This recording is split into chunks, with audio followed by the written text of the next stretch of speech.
A help? Emma's laugh was brittle, laced with hysteria. She's just another one of your cronies taking over? It's supposed to be my day. And you've ruined it, all of you. Her gaze flickered to Alex, accusing and venomous. I'm calling it off. The wedding is off? Hello, I'm Truly. If this is your first time or you're a frequent listener on my channel, welcome. If you haven't done it already, do not forget to like, subscribe, and click the notify button to listen to more stories in the future. Thank you. The familiar scent of lemon polish and roasting chicken wrapped around Alexandra as she stepped through the back door of her grandmother's house. It was the smell of her childhood, of Sunday dinners and scraped knees patched up with a kiss and a cookie. But today, the comforting aroma was laced with an undercurrent of frantic energy that set her teeth on edge. Her grandmother, Madeline, a woman whose 76 years were etched in the fine lines around her eyes, but not in her spirit, was bustling between the stove and the countertop, her floral apron dusted with flour. Alex, honey, you're here, she said, her voice a little breathless. She wiped a hand on her apron before pulling her granddaughter into a brief, warm hug that smelled of yeast and love. Hi, Grandma. It smells amazing, Alex said, her gaze sweeping the kitchen. Every surface was covered. There were trays of half-assembled canapes, bowls of potato salad, and a 3-tiered grocery store cake sitting in its box on the far counter. The wedding was tomorrow. In the adjoining living room, lounging on the worn floral sofa, were the bride and groom. Her sister, Emma, was scrolling through her phone, a placid smile on her face. Her fiancé, Kane, was leaning back with his eyes closed, a picture of absolute tranquility. On the floor, Emma's son, Mark, quietly pushed a toy truck along the worn grooves of the hardwood floor. He was a good kid, a quiet observer in a world that often revolved around his mother's whims. Hey, Alex said, her voice flatter than she intended. Emma looked up, her smile widening. Alex, perfect timing. Kane and I were just trying to decide on a first dance song. What do you think is better, Ed Sheeran or John Legend? I'm not sure, Alex replied, setting her overnight bag by the door. Is there anything I can do to help, Grandma? Oh no, dear. Lisa was just here. A godsend that woman is. She took me to the store this morning for the last of the bits and bobs. We've got it mostly under control, Madeline said. But as she turned back to the stove, Alex saw her press a hand to the small of her back and wince. The scene grated on Alex like sandpaper. She remembered Emma's first wedding. A stark, chilly courthouse room with peeling paint. Alex, just 19 herself, had held Emma's hand, her own heart pounding with a mixture of fear and fierce loyalty. She'd bought Emma's dress, a simple white sundress from a department store, and paid for the celebratory lunch afterwards. She'd stood in for their parents, who, after a bitter fight about Emma's choice to marry at 18, had washed their hands of the whole affair. Alex had been Emma's rock. Now, watching her sister luxuriate in the comfort of their grandmother's home, while that same grandmother single-handedly orchestrated her entire wedding, a slow, hot anger began to simmer in Alex's stomach. Kane and Emma had been living here for nearly a year, 2 unemployed adults and a child, subsisting on Emma's meager child support from her first husband and Madeline's social security. It was a fragile ecosystem, and Emma was treating it like a luxury resort. That evening, Lisa, a cheerful woman with a no-nonsense haircut, popped over with a bottle of wine. For the mother of the bride, so to speak, she said, winking at Madeline. The 5 adults sat in the living room. Madeline and Lisa sipped their wine. Alex nursed a bottle of beer. Emma and Kane, however, were enthusiastically mixing cocktails with expensive-looking gin and tonic water that Alex knew her grandmother didn't normally buy. So, we were thinking, Kane said, swirling his drink. After the wedding, once things settle down and the gift money comes in, we might finally get a new car. Something reliable for Mark, you know. Emma nodded eagerly. Exactly. And for our honeymoon, we found this amazing all-inclusive deal for a week in Cancun. It's a steal. We just have to book it in the next few days. Madeline smiled, a tired but genuine expression. That sounds lovely, dear. Then she sighed, looking at her grocery list on the coffee table. My goodness, I didn't realize how much boneless chicken breasts cost these days. The bill was nearly $400, and that's not even counting the beverages. The comment hung in the air, a plain statement of fact. Alex looked from her grandmother's worried face to Emma's blissful one, and something inside her snapped. The casual, unthinking disconnect was a chasm. They were planning a vacation on the theoretical goodwill of wedding guests, while their grandmother was sweating over the cost of the food they would all eat tomorrow. Alex placed her beer bottle on the coaster with a deliberate sharp click. "You're going to reimburse Grandma, right, Emma?" The question sliced through the cozy atmosphere. Emma blinked, her smile faltering. "What? The groceries, the cake, the alcohol," Alex elaborated, her voice dangerously calm. "Grandma's putting all of this on her credit card. You are planning to pay her back, aren't you?"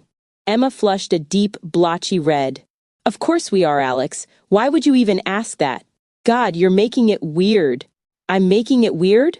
Alex's voice rose, the simmering anger finally boiling over. "You're sitting here planning a trip to Cancun while Grandma, who is 76 years old and on a fixed income, is funding your entire wedding. You haven't lifted a finger to help cook or clean, and you're talking about buying a new car when you don't even have jobs. That's none of your business."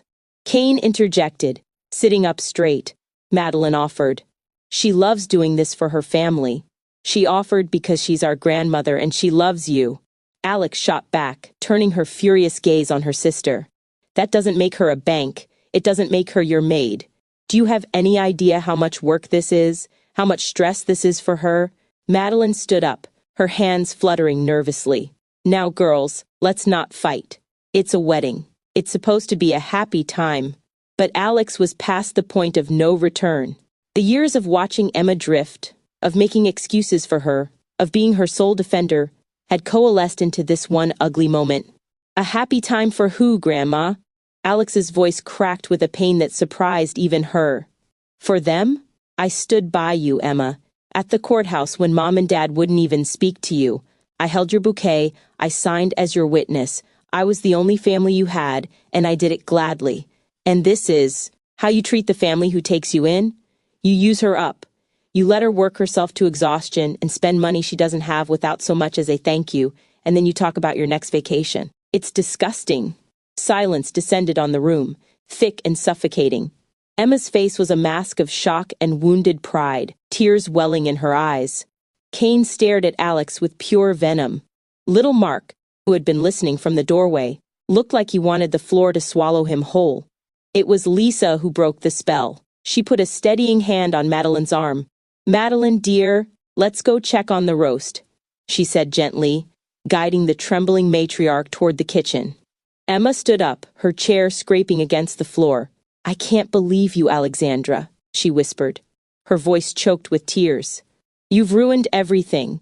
She grabbed Kane's hand and stormed out of the room, slamming the bedroom door behind them. Alex was left alone in the living room, her heart pounding a frantic, painful rhythm against her ribs. The smell of lemon polish and chicken now seemed cloying, suffocating. She looked at the half-finished cocktails, the scattered wedding plans, the empty space on the sofa. She had spoken the truth, a truth that had been festering just below the surface for months.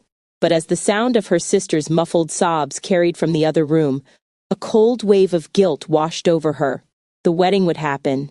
The vows would be said. But she had fractured the day, perhaps irrevocably.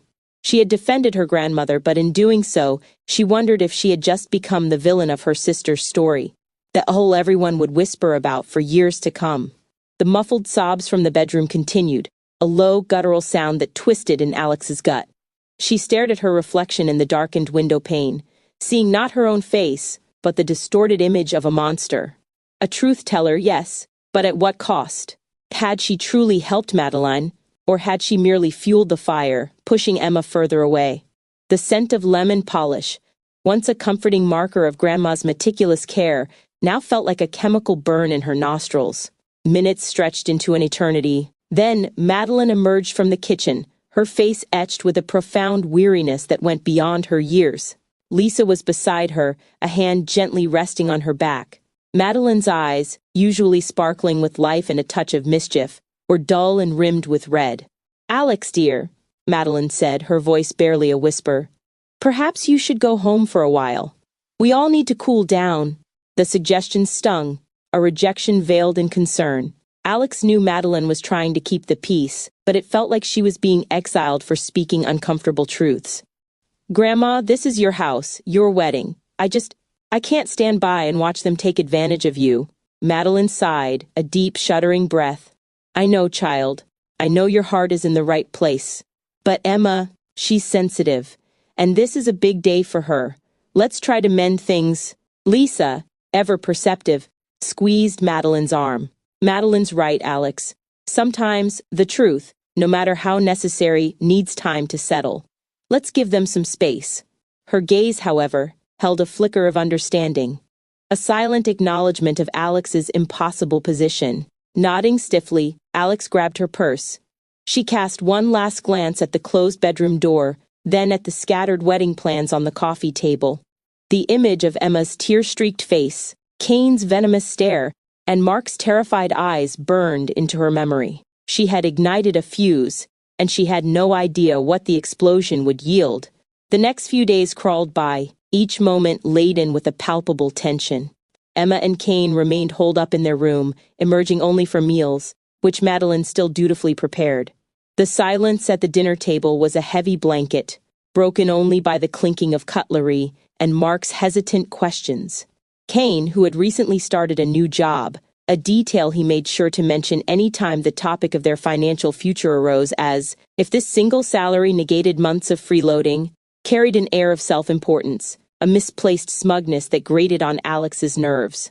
They had even, much to Alex's silent dismay, secured an apartment, ready for them to move into just after the wedding, a testament to Madeline's belief in their future, and perhaps a subtle leverage for Emma. Alex still came over every day, out of habit, out of a need to support Madeline, and out of a grim curiosity. She found herself cleaning, organizing, and yes, even contributing to the endless string of wedding preparations. Madeline, despite her age and the ongoing stress, seemed to be everywhere at once, coordinating caterers, finalizing floral arrangements, meticulously polishing the silver. Lisa, a constant and comforting presence, was by her side, a quiet pillar of support, helping with guest lists and confirming RSVPs for the ceremony itself. Emma, however, despite being physically present, remained detached.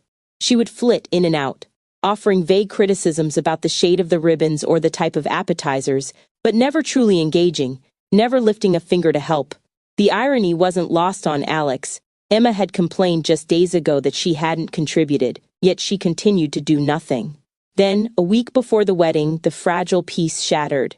Alex was in the kitchen with Madeline, sorting through a mountain of wedding favors, when Emma stormed in, her face blotchy and red, Kane hovering awkwardly behind her. "That's it," Emma cried, her voice cracking. "I can't do this anymore." Madeline dropped a small bag of Jordan almonds, her eyes wide with alarm. "Emma, what's wrong? What are you talking about?" "This wedding, it's not my wedding. It's your wedding, Grandma. You've taken over everything." Emma's voice rose, spiraling into a familiar whine. "None of the decorations are what I wanted. The food choices are all yours. I've been here every day, trying to help, and you just ignore my ideas." Alex scoffed, unable to hold back. "You've been here every day, Emma? Doing what? Watching Grandma do all the work? You haven't helped with a single thing."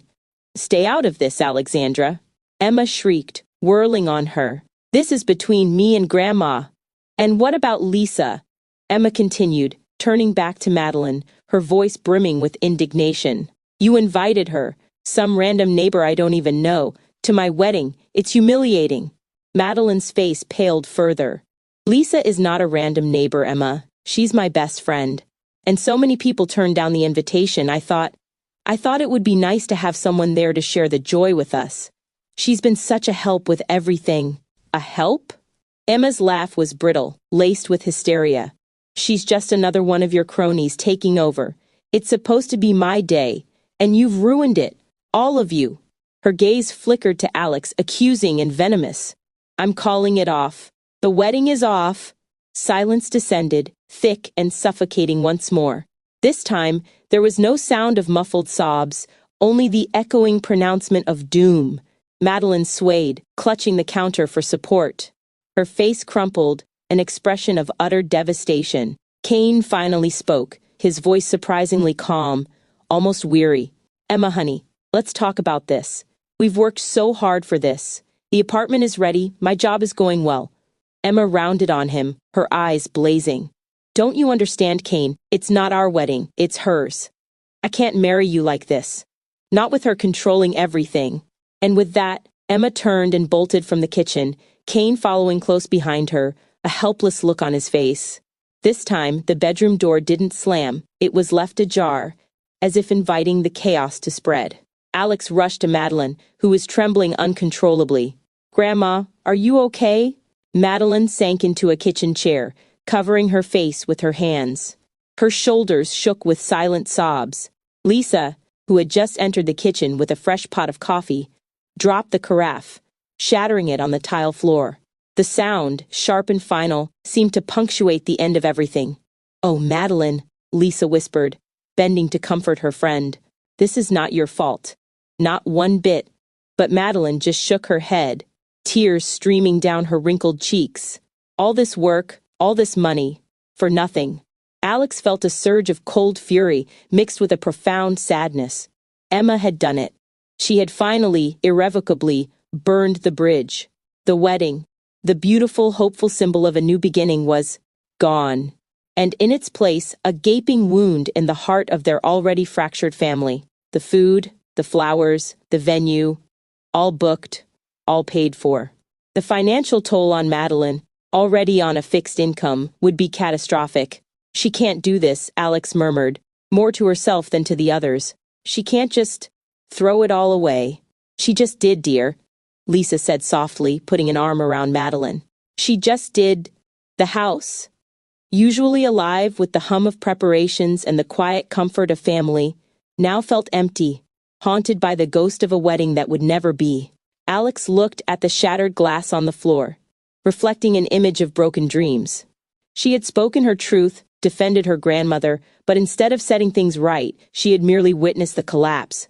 The villain of Emma's story, perhaps? But in that moment, as she watched her grandmother weep, Alex felt only the bitter taste of defeat.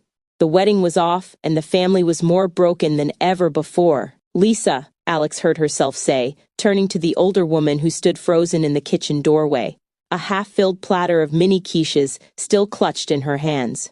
Lisa, Madeline's best friend and neighbor for over 30 years, finally seemed to thaw from her startled state. Her kind eyes, usually crinkled with good humor, were wide with shock and concern. She moved quickly, abandoning the platter on the counter, its contents forgotten. "Oh, Madeline, my dear girl," Lisa murmured, her voice thick with sympathy as she knelt by Madeline's chair, gently prying her hands away from her face. Madeline's cheeks were blotchy, her eyelids swollen, tears streaming silently down her pale skin. "It's all right, my love. It's all right." But it wasn't all right. The air crackled with the residue of Emma's fury, a tangible weight that pressed down on them. Alex felt a surge of protectiveness, a fierce anger at her sister.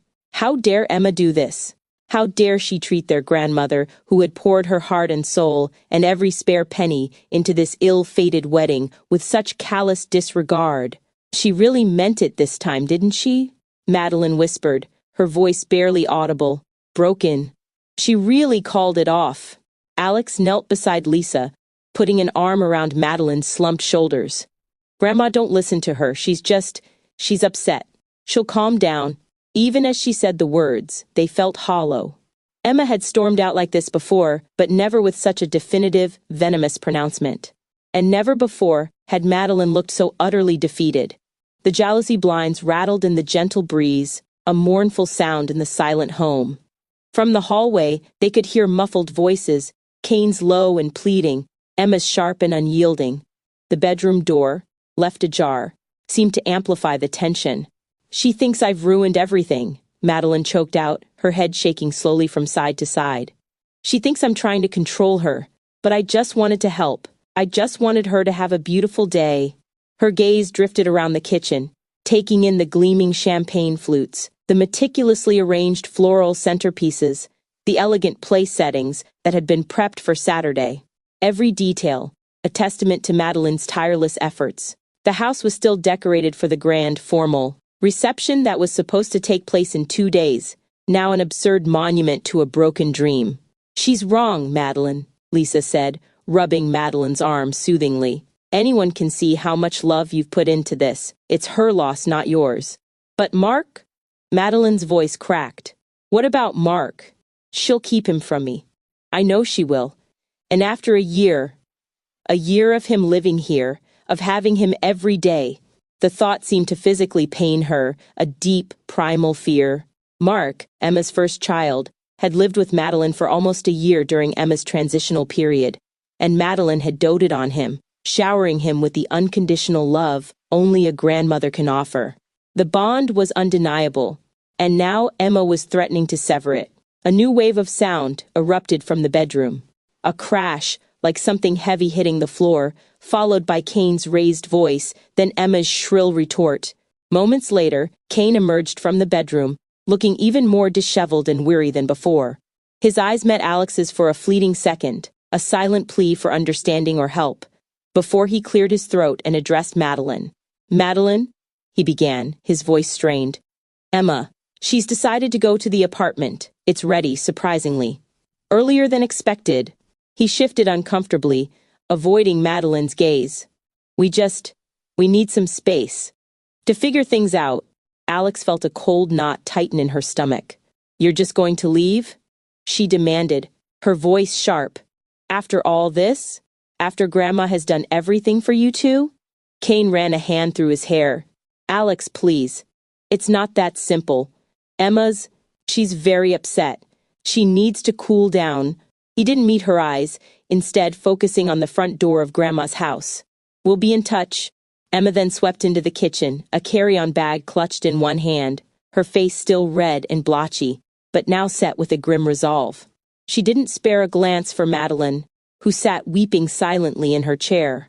She didn't acknowledge Lisa, who rose slowly to confront her. Emma's eyes, cold and distant, landed on Alex. Don't look so surprised, Alexandra, Emma sneered, her voice low and cutting. You always thought you were so much better than me, didn't you? Always the perfect granddaughter, the perfect daughter.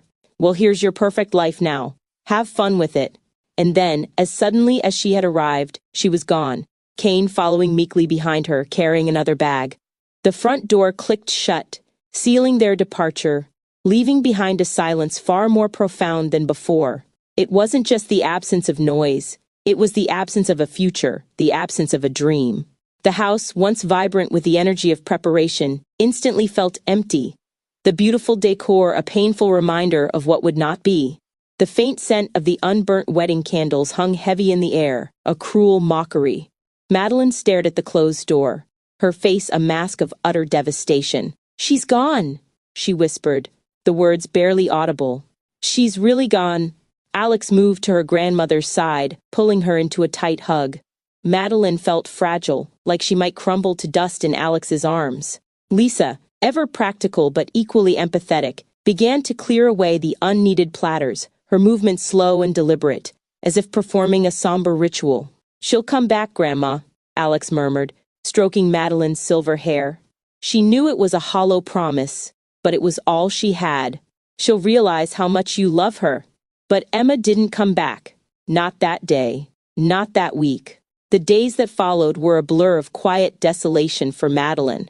Alex stayed as long as she could, calling her husband to adjust their plans, canceling her own weekend errands.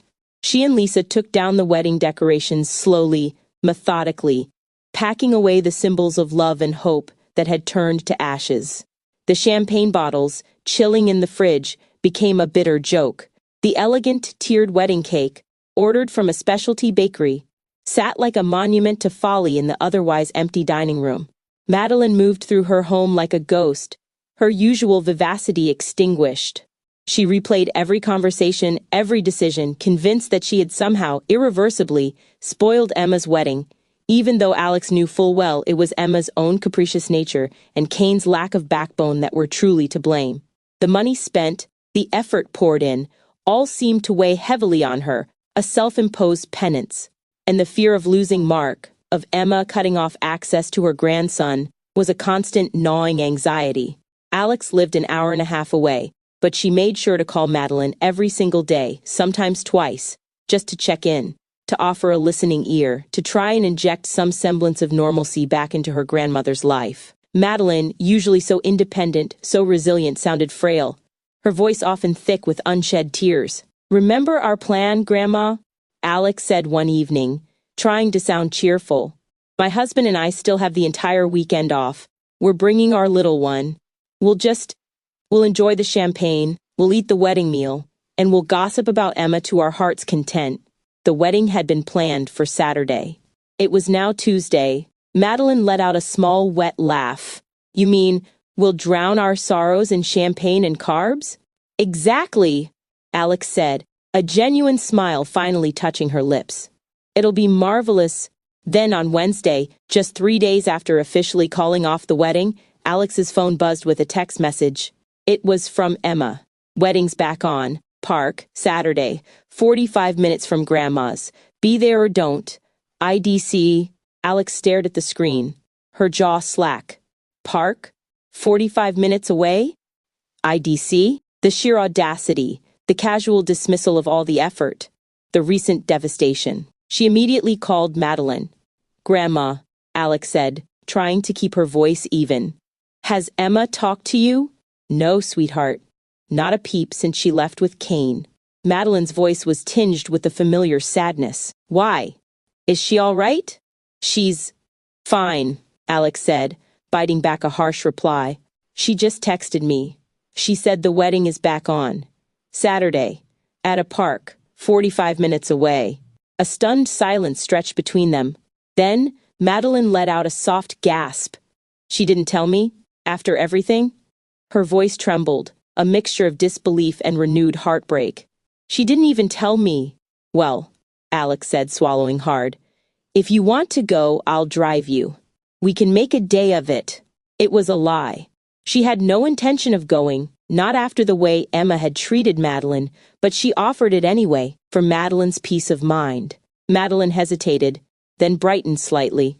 "You would?" "Oh, Alex, that would be wonderful. I'll text her right now." Alex hung up, a sense of dread settling over her. She knew what was coming, and she didn't have to wait long. A few minutes later, her phone vibrated again. A new text from Madeline. It contained a screenshot of Emma's reply. "If I wanted you to be there, I would have sent you the text." Alex's blood ran cold.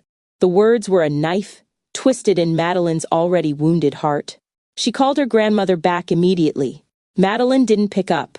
Alex envisioned her slumped in her chair again, the phone clutched in her hand, her spirit crushed once more. When Madeline finally called back an hour later, her voice was choked with tears. "She doesn't want me there, Alex. My own granddaughter. She doesn't want me at her wedding." Alex's stomach churned with a mixture of rage and overwhelming sadness. "Grandma, she's being unreasonable. You did everything for her. You've done nothing but love her, and she's treating you like this." "But she's my only sister, Alex," Madeline insisted, clinging to the faint hope that Alex would bridge the chasm. "She's your sister. You should go. It's the right thing to do, for family." Alex closed her eyes, picturing Emma's sneering face, the coldness in her eyes, the utter disregard for Madeline. The right thing to do? No. The right thing to do was to stand by the person who always stood by her. The right thing to do was to protect her grandmother, even if it meant sacrificing a flimsy familial obligation to a sister who clearly didn't care. "I'm not attending the wedding, Grandma," Alex said, her voice firm, resolute. "I already have plans that I can't or won't alter." She didn't need to explain further. Her plans were with Madeline, and those plans were set in stone. The following Saturday, instead of attending a park wedding that Emma had only grudgingly rescheduled, Alex, her husband, and their toddler arrived at Madeline's apartment. The apartment was still devoid of wedding decorations, but a different kind of warmth filled it. Madeline, though still bearing the marks of recent hurt, managed a genuine smile. They started with the champagne, the bubbles a cheerful counterpoint to the quiet conversations that unfolded. They ate the exquisite wedding meal, a feast that was far too grand for 3 adults and a child, but savored nonetheless. And they talked. Oh, how they talked. They rehashed every maddening detail of Emma and Kane's latest antics, dissecting Emma's entitlement, Kane's spinelessness, and the endless drama that seemed to follow her sister like a shadow. They laughed, a little bit hysterically at first, then genuinely as the absurdity of it all began to sink in. They commiserated, comforting Madeline, confirming that she was not to blame. As the sun set, casting long shadows across the living room, Alex watched Madeline, her arm linked with Lisa's, sharing a final piece of the cake. Madeline looked tired, but a spark of her old self was returning. The weekend had not been what it was supposed to be, not by a long shot. There was no wedding, no beaming bride, no proud grandmother watching her walk down the aisle. But there was something far more precious, the steadfast love of family that truly mattered, and the quiet triumph of choosing loyalty over obligation. And for Alex, that was more than enough.